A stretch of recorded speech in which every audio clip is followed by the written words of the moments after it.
ඉතින් යාළුවනේ කොහොමද? ඉතින් අදත් මම අලුත් බ්ලොග් එකක් ගෙනල්ලා තියෙන්නේ. අපි බලමු අද දවසේ මම මොනවද කරන්න කියලා. ඉතින් මම කියන්න ඕන මම අලුතෙන් තමයි channel එක පටන් ගත්තේ.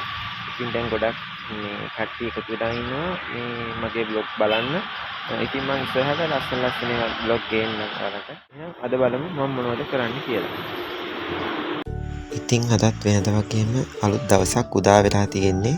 ඉතින් මම අද අර මේ ඔයාලට මතක ඇති මං කලින් වීඩියෝ වල පෙන්නුවේ නෑ. ඒත් මං ඇට වර්ග තවන් දැම්මා. ඉතින් දැන් මේ බලන්නකෝ ඒවා හොඳට හැදලා මේ මිරිස් පැල මේ මඤ්ඤොක්කා මේ අර එහෙම මේ බඩිරිඟු ඉතින් මේ හොඳට හැදිලා තමයි තියෙන්නේ මේ අලුත් මේ හිටපු පැල ටික. ඉතින් මං ඒවට සාත්තු කරා. ඒ වගේම අර ලී වලින් වැටක් ගහලා මේ මං අර හිටලා තියෙන්නේ මේ වර්ගයක්. ඒවා මේ ලී වල යන්න තමයි මේ හදලා තියෙන්නේ.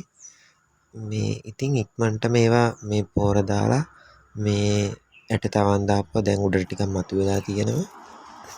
මං හිතනවා මේවා ඉක්මනට හැදෙයි කියලා.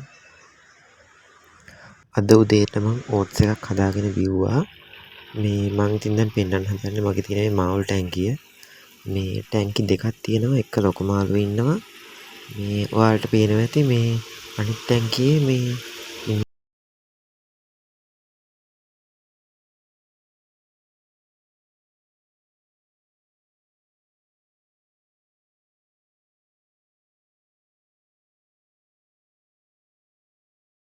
වැඩ වගේකට රුවන්වැලි යනවා.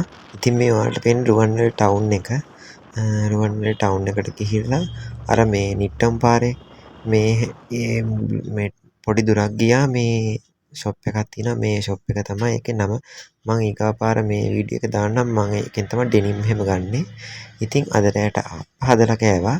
ඉතින් මේ ඉක්මනින්ම මම ගේන්නම් මේ දේවල් හදන්නේ කොහොමද කියලාත්. ඉතින් අදට වීඩියෝ එක ඉවරයි. ඔයාලට සුබ දවසක්.